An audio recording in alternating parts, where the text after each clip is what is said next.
Assalamualaikum warahmatullahi wabarakatuh.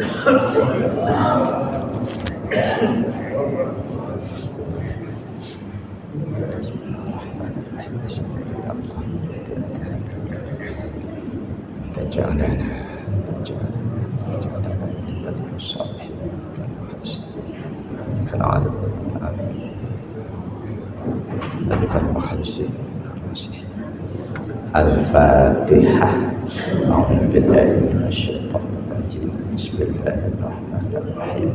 Alhamdulillahi rabbil alamin. Arrahmanir rahim. Maliki yaumiddin.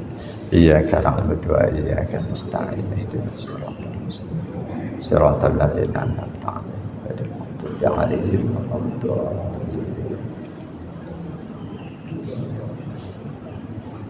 Bismillahirrahmanirrahim.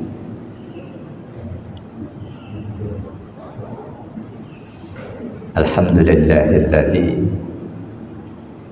khalaqa kulla shay'in fa ahsana khalqahu wa tartibah wa addaba rasulahu Muhammadan sallallahu alaihi wasallam fa ahsana ta'dibah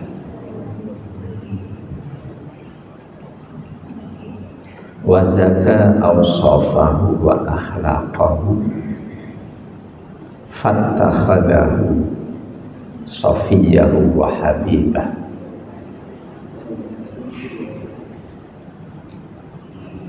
wa waffaqa liqtida'i bihi man arada tahdzibah wa haruma 'anil takhalluqi bi akhlaqihi man arada tahyibah.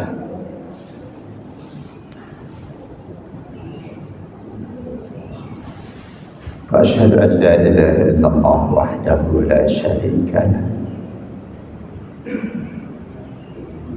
wa asyhadu anna sayyidana wa nabiyyana Muhammadan abduhu wa rasuluhu la nabiyya ba'dah. Allahumma salli wa sallim ala khatamin nabiyyika wa rasulika Sayyidina Muhammad ibn Abdillah wa ala ahlihi wa ashabihi wa mawala wa ala ummatihi alladhina istaqamu bi syari'atihi wa sunnatihi wa uswatihi ila yaumil qiyamah. Wala hawla wala quwwata illa billah. Amma ba'd. Fa inna asdaqal hadisi kitabullah ta'ala wa khairal hadi hadi sayyidina Muhammadin sallallahu alaihi wasallam wa sharral umuri muhdatsatuha wa kullu muhdatsatin bid'ah wa kullu bid'atin dhalalah wa bisanadil muttasili ilal imam al muallif rahimahullah ta'ala wa adama an-naf'a bihi wa bi 'ulumihi fid dharain amin. Jamaah hadani Allah wa iyyakum ajma'in. Masih di Al-Qismul Awwal kitab Bidayatul Hidayah, pembahasan adabu dukhulil masjid, adab memasuki masjid.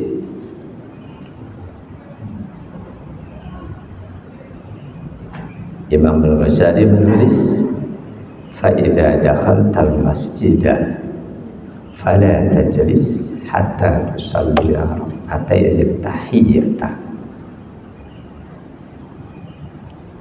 Apabila engkau memasuki masjid, maka janganlah langsung duduk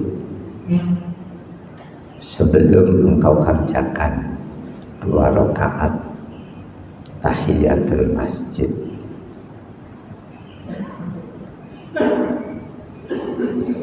Dari beberapa hadis lain, hadis-hadis sahih, kita bisa tahu bahwa sholat tahiyatul masjid sunnah muakkadah.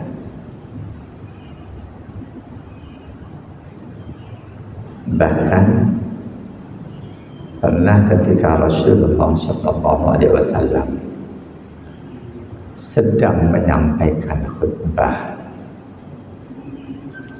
Jumat, di mana kita tahu bahwa mendengarkan khutbah itu hukumnya wajib. Ketika ada seorang sahabat masuk ke dalam masjid di saat Rasulullah tengah berkhutbah, dan sahabat itu langsung duduk, oleh Rasul langsung ditegur supaya dia mengerjakan sholat 2 rakaat.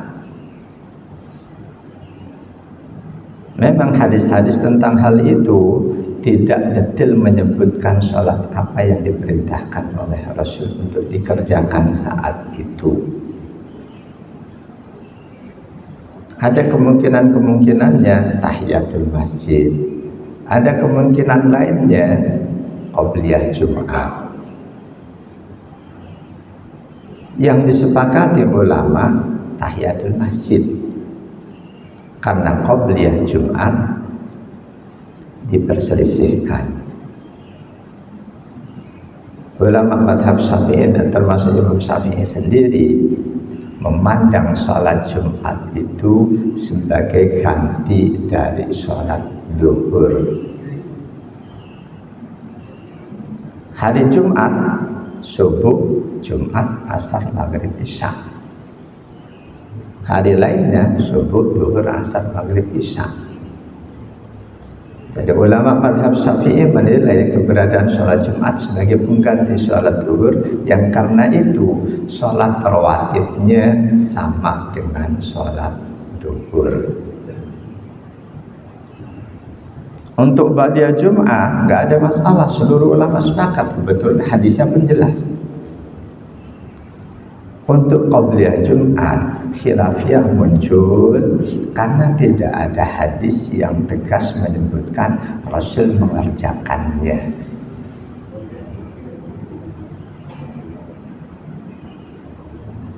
Walaupun ada hadis sahih, sahabat Abdullah bin Mas'ud selalu mengerjakan qobliyah Jum'at.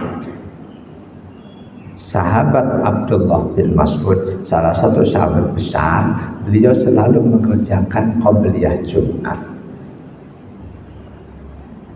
Dan sifat beliau kerjakan itu tauqifi, artinya andikan beliau tidak mendapatkan rekomendasi dari Rasul, baik langsung ataupun tidak langsung, nggak mungkin beliau kerjakan itu. Beliau sahabat Abdullah bin Mas'ud senantiasa mengerjakan qobliyah Jumat, dan tidak ada satupun sahabat yang mengingkari hal itu.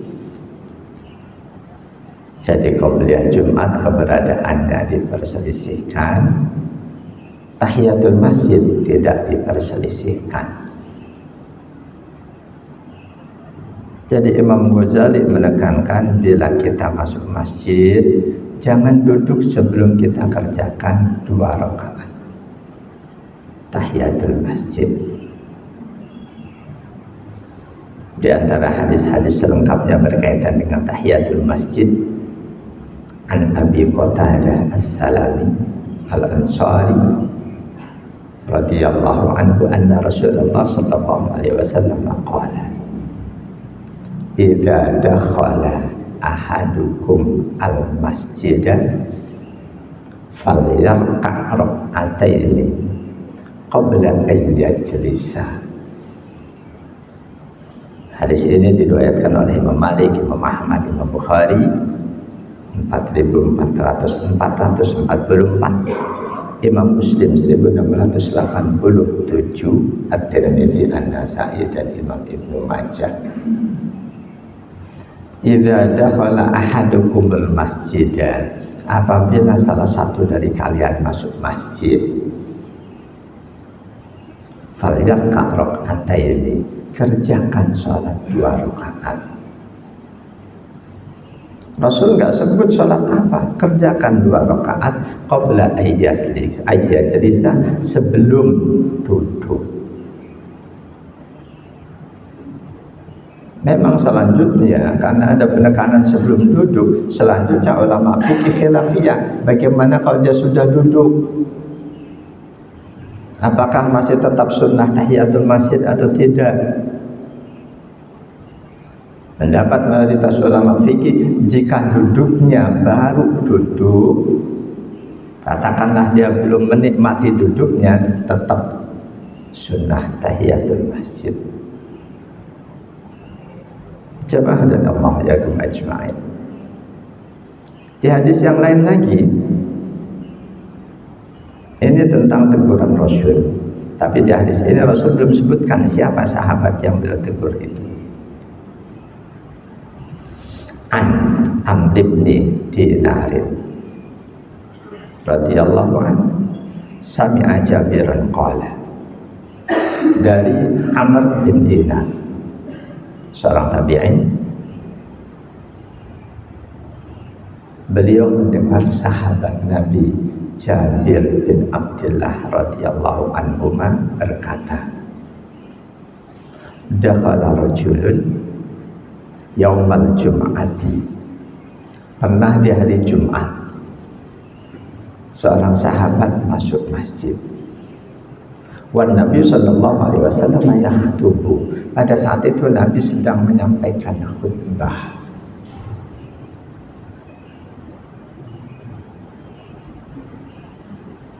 Nabi sedang menyampaikan khutbah, seorang sahabat masuk masjid, faqala, sahabat itu langsung duduk. Rasul tanya, as-shalaita, kamu sudah ngerjain sholat atau belum? Qala, sang sahabat yang ditegur jawab, la, tidak Rasul, belum. Qala, Rasul langsung berikan perintah beliau, kum fasalli rak'ataini, bangun, kerjakan 2 rakaat. Tentu kalau kita ikuti hadis yang kedua ini, si sahabat sudah duduk. Boleh jadi duduknya sahabat ini karena saat itu sang sahabat belum tahu sunnahnya tahiyatul masjid, atau sahabat tahu tapi belum tahu kalau meskipun khutbah sedang disampaikan tetap sunnah tahiyatul masjid, makanya sahabat itu langsung duduk. Ternyata oleh Rasulullah ditegur, disuruh mengerjakan 2 rakaat. Hadis yang ini diriwayatkan oleh Imam Ahmad, Imam Bukhari 931, Abu Dawud dan Imam Ibnu Majah. Jamaah dan Allah yang ajma'in. Di hadis kedua tadi, sahabat Jabir tidak sebutkan siapa nama sahabat yang masuk masjid ketika Rasul sedang khutbah dan sahabat itu langsung duduk. Selanjutnya oleh Rasul diminta mengerjakan 2 rakaat. Kita telisik lebih jauh, kita tahu nama sahabat itu Sulaik al-Ghatafani. Memang nama beliau Sulaik al-Ghatafani tidak terlalu sering disebut. Informasi bahwa sahabat itu adalah Sulaik al-Ghatafani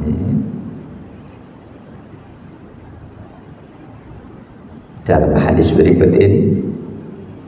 Haddatsana Amr bin Hafsin qala haddatsana abi qala haddatsana al-A'mas qala sami'tu Aba Shalih yazkuru hadis Sulaik al-Ghatafani. Summa sami'tu Aba Sufyan ba'du yaqulu sami'tu Jabiran. Sumbernya dari sahabat Jabir juga, Jabir bin Abdillah. Sanadnya dari Amr bin Hafs, dari ayahnya, dari Al-A'mas, dari Abu Saleh. Kisah tentang hadis Sulaik al-Ghatafani. Dia mendengarkan dari Abu Sufyan. Selanjutnya beliau berkata, aku mendengar Jabir bin Abdillah.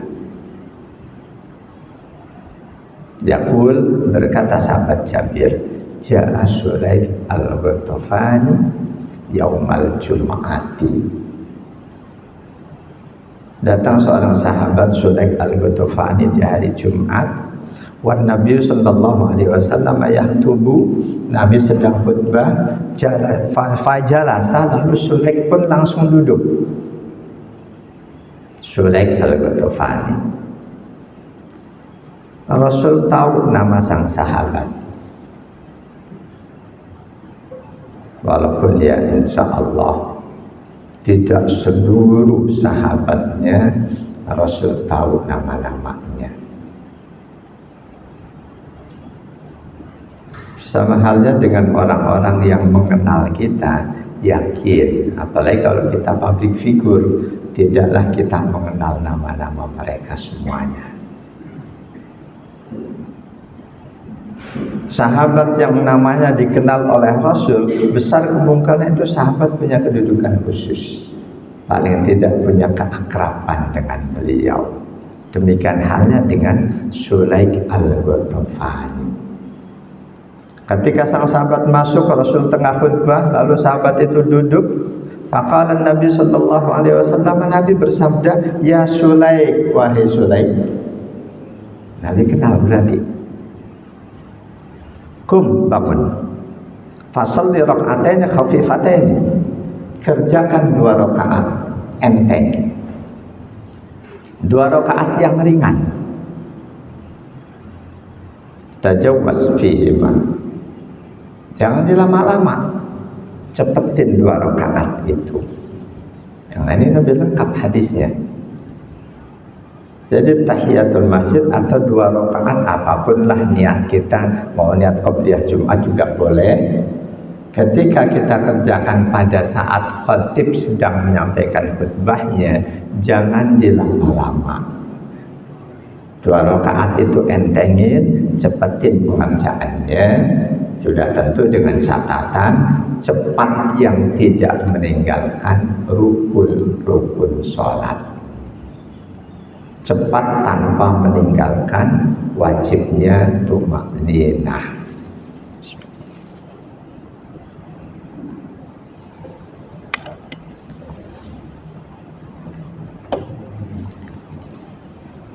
Ini Rasulullah sedang khutbah, beliau jeda khutbah beliau demi menegur sahabat yang masuk kok langsung duduk.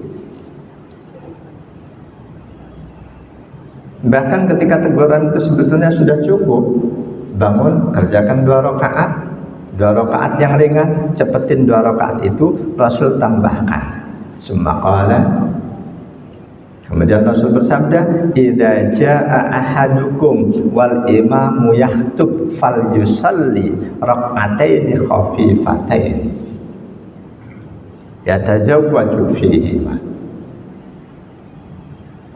Bila kalian masuk hari Jumat, khatib atau imam sedang menyampaikan khutbah, tetap kerjakanlah 2 rakaat yang ringan. Cepetin pelaksanaan 2 rakaat itu. Jamaah dari Allah wa yakum ajma'in, hadis Sulaik ini dikenalnya hadis Sulaik karena materi utamanya memang tentang Sulaik al-Ghatafani, diriwayatkan oleh Imam Bukhari 157. Cuma beliau yang meriwayatkan hadis Sulaik ini, yang menyebut detil nama sang sahabat. Dua yang tadi tidak menyebut nama sahabat Sulaim. Jamaah dan Allah wa yakum ajma'in. Memang selanjutnya dari sisi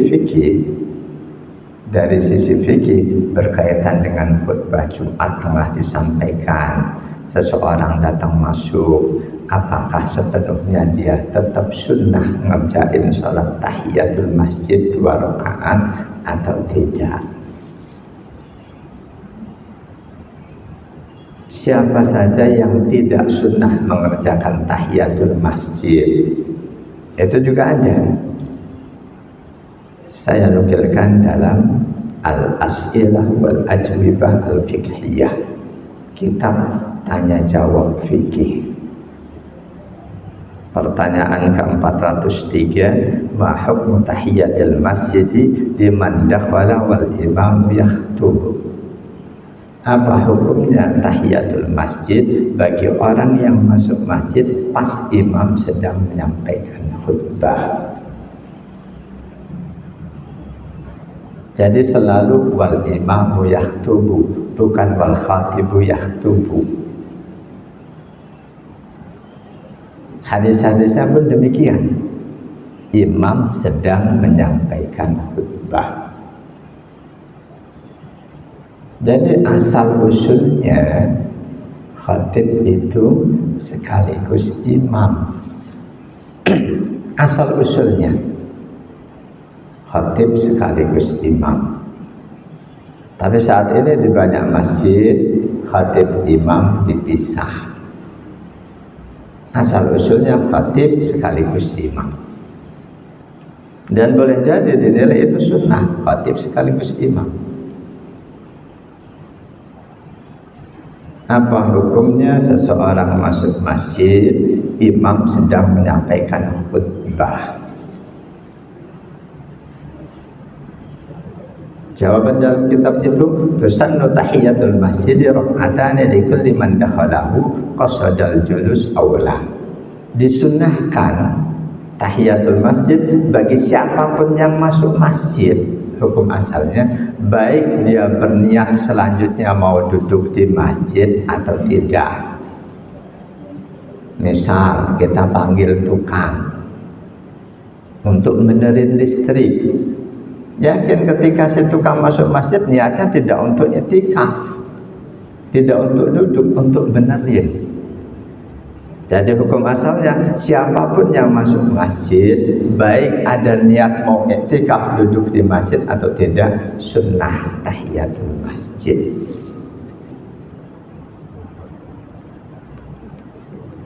Yang tidak sunnah, pertama, ghairu khatibin dakhala lil khutbah. Khatib yang ketika datang sudah waktunya dia naik ke mimbar untuk menyampaikan khutbah.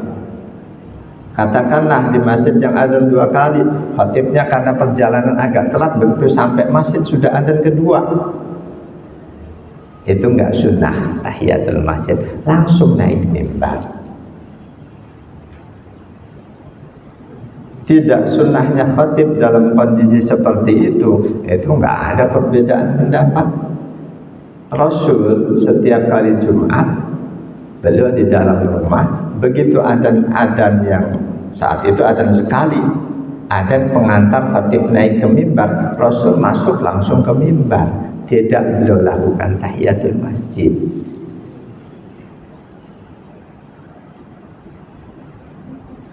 Tentu lain halnya ketika khatib datang, waktu untuk dia melaksanakan tugas untuk khutbah masih jauh. Dengan alasan aku khatib tidak sunnah, salah.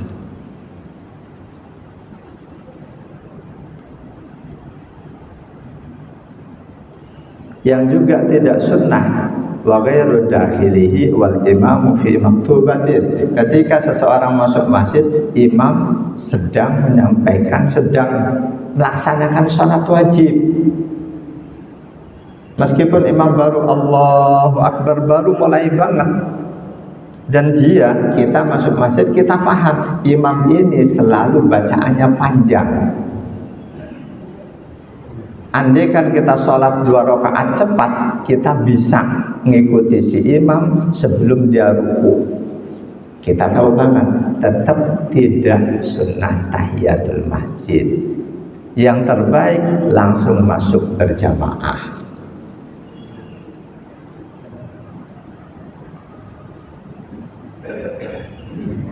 Wa ba'da syuru'in fi iqamatin.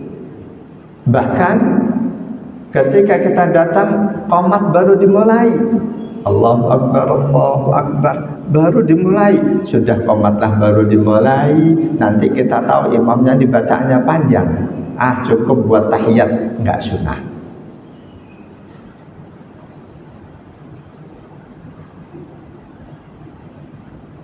Dan terakhir, wa ghairu dakhilil masjidil haram.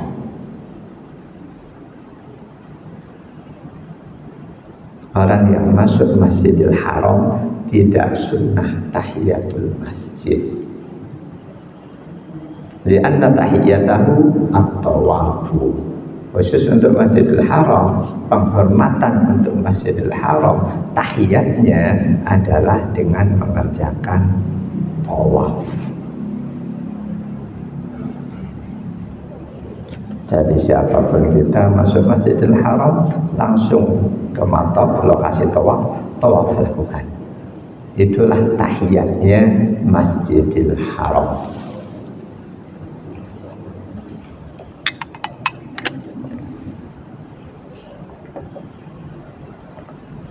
Kalau kita perhatikan saudara-saudara kita saat ini, bahkan saudara kita yang istiqomah mengerjakan sholat berjamaah di masjid, banyak di antara mereka masuk masjid, apalagi ketemu teman, ngobrol langsung duduk. Temannya udah datang duluan, lama gak ketemu, salaman duduk, udah terus duduk, tahiyatnya ditinggal. Jadi kita yang sudah mendengar ini, sudah dengar hadisnya, sudah dengar kisah Sulaim, Rasul sedang khutbah yang wajib didengarkan saja, Rasul perintahkan bangun kerjakan 2 rakaat. Usahakan untuk tidak meninggalkan tahiyatul masjid.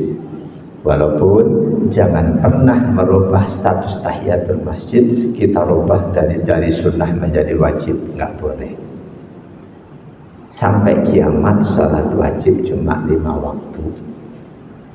Sholat-sholat sunnah yang lain, sekuat apapun kesunahannya, serajin apapun kita mengerjakannya, tetap hukumnya sunnah. Tidak perlu juga namanya sunnah sekali-kali kita harus sengaja tinggalin. Enggak, itu enggak berlaku buat kita. Setelah Rasulullah wafat, semua hukum yang wajib, yang sunnah, yang haram itu sudah baku. Enggak lantas sunnah berubah menjadi wajib gara-gara kita selalu mengerjakannya, enggak.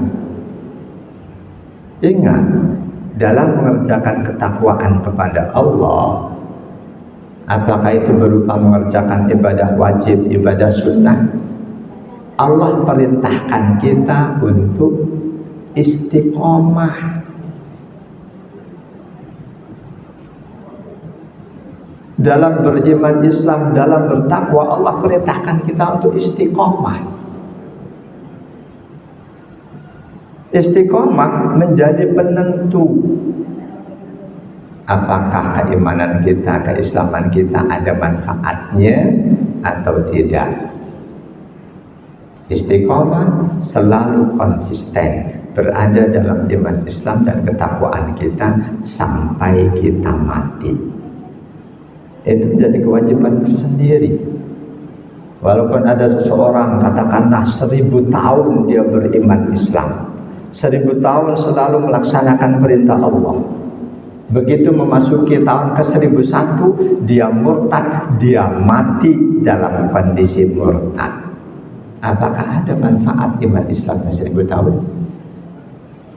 Tidak ada. Jadi syarat bermanfaatnya keimanan kita, keislaman kita, juga ketaatan kita, syarat bermanfaatnya apabila kita bisa pertahankan sampai kita mati. surah Fussilat ayat 30. A'udzu billahi minasyaitonir rajim. Innal ladzina qalu rabbuna Allah tsumma istaqamu tatanazzalu 'alaihimul malaikatu alla takhafu wa la tahzanu wa abshiru bil jannati allati kuntum tu'adun. Innal ladzina qalu rabbuna Allah, sesungguhnya orang-orang yang mengikrarkan dirinya sebagai mukmin yang mengimani Allah, summastaqamu, lalu mereka istiqomah dalam keimanannya itu sampai mati.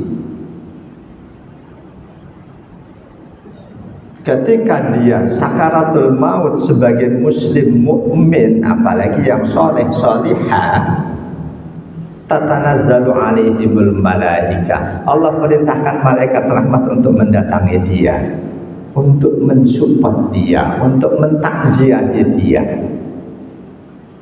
Jadi siapapun orang yang sakaratul maut, dia sebagai muslim mukmin ketika sakaratul maut, malaikat rahmat ada di dekatnya. Malaikat rahmat mengatakan, Allah takhafu, jangan kamu takut menghadapi kematian ini. Jangan khawatir, jangan takut. Jangan pula kamu takut menghadapi apa yang akan terjadi sesudah kematian ini. Wala tahzanu, enggak perlu kamu sedih meninggalkan dunia. Wa abshiru, gembiralah. Bil jannatil lati kuntum tu'adun, surga sudah disediakan untukmu. Ini syarat bermanfaatnya keimanan kita, keislaman kita, ketakwaan kita, syaratnya istiqomah.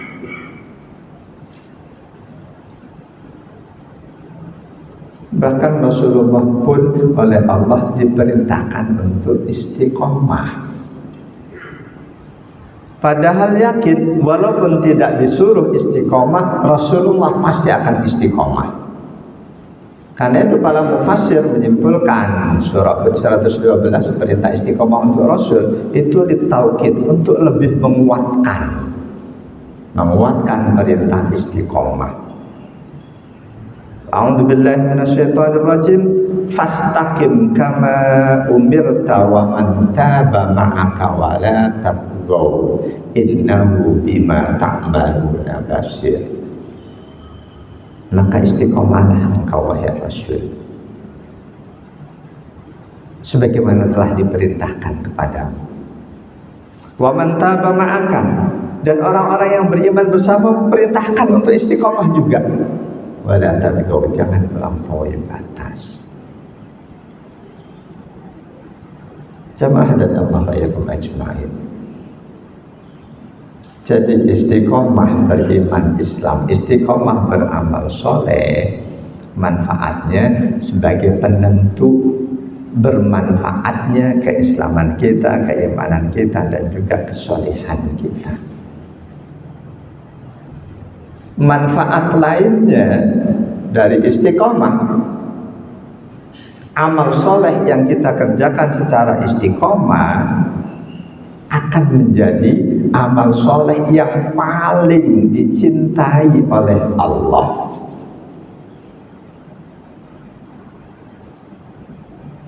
Amal soleh yang dikerjakan secara istiqomah akan menjadi amal soleh yang paling dicintai oleh Allah Subhanahu wa ta'ala. Dalam hadis sahih an Aisyah radhiyallahu anhuma, anna Nabi sallallahu alaihi wasallam qala saddidu wa qaribu wa'lamu an la yudkhila ahadakum amaluhul jannah wa anna ahabbal a'mali ilallahi adwamuha wa in qalla. Hadis ini riwayat Imam Malik, Imam Ahmad, Imam Bukhari, Muslim, dan lain-lain. dari Aisyah radhiyallahu anha, sesungguhnya Rasul sallallahu alaihi wasallam bersabda, "Saddidu, kalian semua sedang-sedang sajalah dalam mengerjakan ketaatan. Jangan terlalu memaksakan diri. Wa qaribu, dan berusahalah kalian untuk selalu berada dekat dengan Allah, selalu mengerjakan kebaikan. Wa'lamu, ketahuilah, alla yudkhila ahadakum amaluhul jannah, bahwa tidak seorang pun dari kalian yang akan dimasukkan ke dalam surga murni karena amal ibadahnya. Wa anna ahabbal a'mali ilallahi adwamuha, dan sesungguhnya amal-amal yang paling dicintai oleh Allah, yang paling mudawamah, mutaradif dari istiqomah, yang paling konsisten, kontinu, yang paling rutin dikerjakan, wa in qalla, meskipun kuantitasnya sedikit. Kita rutin tiap hari sholat duha cuma 2 rakaat, itu lebih baik dibanding yang rakaatnya banyak nggak rutin. Rutin tiap hari kita tilawah baca Quran, ya katakanlah cuma 1 juz, itu masih lebih baik dibanding mereka yang sekali baca 10-20 juz tapi nggak rutin. Bahkan salah satu perubahan amaliyah Siti Aisyah setelah mendengar hadis ini langsung dari Rasul, kata salah satu perawi hadis tadi, Al-Qasim bin Muhammad, wa kanat Aisyatu idza amila amalan lazimathu, dan adalah Aisyah radhiyallahu anha, ketika beliau mengerjakan satu amalan, satu amal soleh, pasti akan beliau lazimkan. Ini pun mutaradif dari istiqomah. Istiqomah, mudawamah, mulazamah. Jadi mereka yang bilang amalan sunnah sekali-kali harus sengaja kita tinggalin supaya nggak jadi wajib, itu saya nggak setuju pandangan itu. Cukup di hati kita, jangan pernah merubah status amalan sunnah menjadi wajib, jangan. Salat tahiyatul masjid, serajin apapun kita kerjakan, setiap masuk tahiyat, jangan pernah merubah di hati tahiyatul masjid buat aku adalah wajib, jangan. Itu yang nggak boleh. Jamaah dan Allah yakum ajma'in. Bagaimana ketika kita masuk masjid, adzan sedang dikumandangkan, nggak ada informasi para sahabat ada di antaranya yang melakukan hal itu ketika masuk masjid adzan sedang dikumandangkan, itu nggak ada informasinya. Ada pernah saya jumpai seseorang masuk masjid konslet, ya kayaknya belum waktunya ini.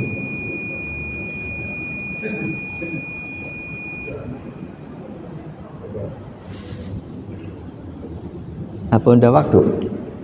Udah, kirain konslet, kayaknya baru sebentar banget. Sedikit lagi.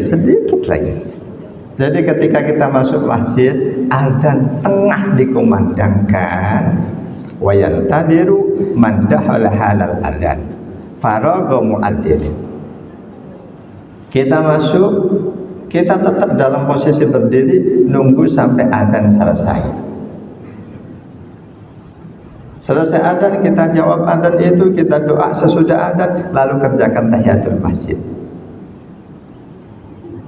Ketika kita masuk terus kita duduk, padahal adzan cukup panjang, kesunahan tahiyatnya bisa hilang.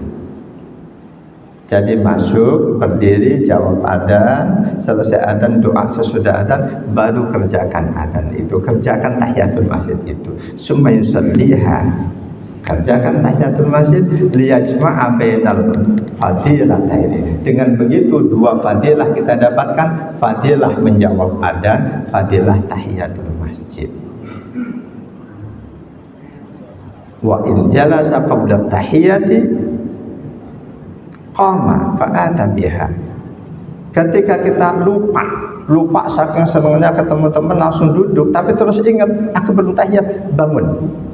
Berdasarkan hadis Nabi yang tadi terhadap sahabat Sulaim, kum fasalli rak'ataini khafifataini. Wallahu a'lam bishawab. Silakan kalau ada satu dua. Waalaikumsalam. Pertanyaan yang pertama, Ustadz, utamakanlah yang mana, Ustadz? Yang pertama tahiyatul masjid, 2 qobliyah, 3 syukrul wudu.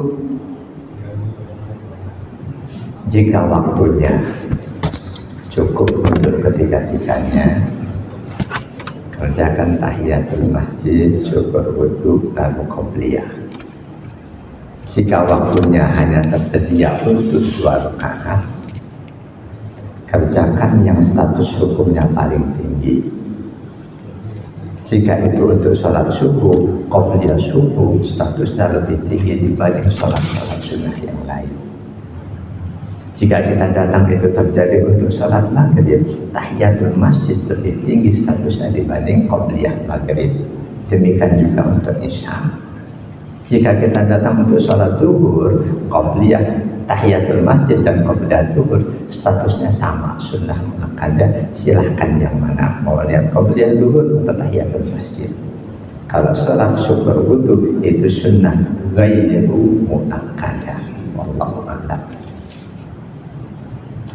Pertanyaan selanjutnya, Ustaz. Assalamualaikum warahmatullahi wabarakatuh, Ustaz. Apakah makan itu membatalkan wudu?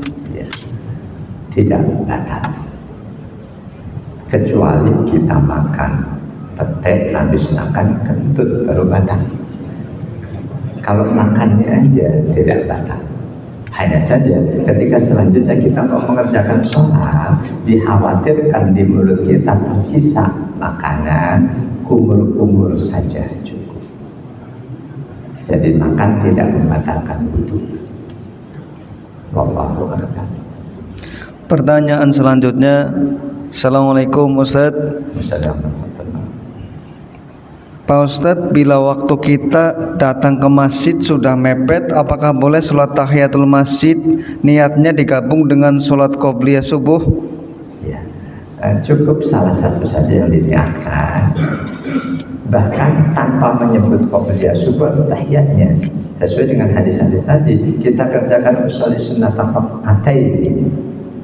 Dengan sendirinya nilai qobliyah subuh masuk, tahiyat masuk. Kalau saat itu kita baru wudhu, syukur wudhu juga masuk.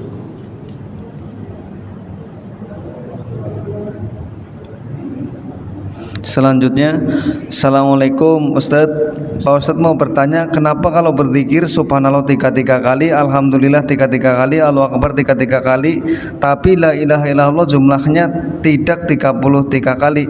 Mohon penjelasannya Ustadz. Ya. Ada amalan-amalan yang sifatnya tauqifi, kita semata-mata ikut Rasul. Tasbih, tahmid, takbir 33 itu Rasul mengajarkan seperti itu. Sama halnya kenapa kita sholat subuh cuma 2 rakaat, zuhur 4 rakaat, maghrib 3 rakaat, asar 4 rakaat. Kalau dihitung-hitung ketika sholat subuh dengan kita sholat duhur, kondisi badan capek yang mana? Capek sholat duhur, kita baru kerja capek, tapi justru 4 rakaat, subuhnya cuma 2 malah, padahal baru kita seger baru bangun. Itu tauqifi, itu cukup kita ikuti apa yang diajarkan. Dzikir 33 itu sunnah sesudah sholat. Di luar itu kita mau subhanallah 1.000.000 kali, silahkan. Di luar itu, walaupun kalau kita jadikan 66 itu juga enggak dosa. Ketika kita tetap 33, kita ingat ini perintah Rasul, niat ittiba'ur Rasul, ada pahala lain buat kita. Niat mengerjakan kebaikan, mengikuti Rasul itu ada tambahan pahala. Sebaliknya mengerjakan kebaikan, yang kita kerjakan kebaikan, tapi tidak ada motivasi di hati untuk mengikuti Rasul, itu enggak ada nilainya. meninggalkan hal-hal yang diharamkan, tapi niat kita bukan melaksanakan perintah Allah, itu nggak ada pahalanya. Misal ada dua orang mau ngambil mangganya orang, yang satu nggak jadinya karena ingat Allah mengharamkan aku mencuri, dia berhenti ingat karena itu larangan Allah. Yang satunya lagi nggak jadi ngambil karena lihat ada satpam pas lewat, nggak jadi kawan satpam. Dua orang ini sama-sama nggak jadi metik mangga orang, yang satu berpahala karena niatnya karena Allah, yang satu nggak ada pahalanya karena takut satpam.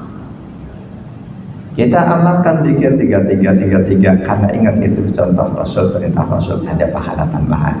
Kita pengen tasbih kita lebih banyak lagi, silahkan lakukan. Di luar itu mungkin setelah doa kita tasbih lagi, silahkan. Dan sahabat tidak pernah nanya ke Rasul, ya Rasul, kenapa itu 33, itu 33, yang ini kok nggak 33? Sahabat nggak pernah nanya. Jadi rahasianya apa? Itu Rasul yang tahu. Wallahu a'lam. Pertanyaan terakhir Ustaz, apabila sedang adzan berkumandang, bagaimana apabila diajak ngobrol sama teman kita? Ya, terjadi itu sering. Bila obrolan itu tetap kita bisa konsentrasi dengarkan adzan dan mendengarkan, menjawab adzan, obrolan itu nggak masalah. Karena mendengarkan adzan sambil ngobrol, selama kesunahan adzan bisa kita jalankan, kita dengerin adzan, kita jawab adzan, itu nggak membatalkan. Cuma sholat yang nggak boleh disambil ngobrol. Ibadah yang lain apapun nggak ada larangan ngobrol. Itu salah satu keistimewaan sholat. Kita haji tawaf, boleh nggak ngobrol? Boleh. Sa'i ngobrol boleh. Kita berangkat mau bayar zakat ngobrol boleh. Cuma sholatnya nggak boleh ngobrol. Tapi kalau gara-gara ngobrol, sunnah adzan kita abaikan, jawab adzan tidak, doa pasca adzan tidak, itu yang kita rugi besar. Padahal janji Rasul dalam hadis sahih, siapapun yang mendengarkan adzan, dia jawab adzan itu, selesai itu dia doa, halat lahu syafa'ati yaumil qiyamah, dia berhak mendapatkan syafaatku di hari kiamat. Jadi boleh-boleh saja kita dengerin adzan sambil ngobrol, asalkan kesunahan adzan tetap bisa kita laksanakan. Wallahu a'lam bishawab. Subhanakallahumma wa bihamdika asyhadu an la ilaha illa anta astaghfiruka wa atubu ilaik. A'udzu billahi minasyaitonir rajim. Bismillahirrahmanirrahim. Alhamdulillahirabbil alamin. Allahumma shalli wa sallim ala sayyidina Muhammad wa ala alihi wa sahbihi ajma'in. Allahumma alhimna ilman nafqahu bihi awamiraka wa nawahyaka warzuqna fahman na'rifu bihi kaifa nunajika ya arhamar rahimin. Allahumma arzuqna fahman nabiyyin wa حفظ المرسلين وإلهام الملائكة المقربين برحمتك يا أرحم الراحمين. اللهم انفعنا بما علمتنا وعلمنا ما ينفعنا. ربنا آتنا في الدنيا حسنة وفي الآخرة حسنة وقنا عذاب النار. ربنا تقبل منا إنك أنت السميع العليم وتب علينا إنك أنت التواب الرحيم. الحمد لله رب العالمين. والعافية. Assalamualaikum warahmatullahi wabarakatuh. Waalaikumsalam.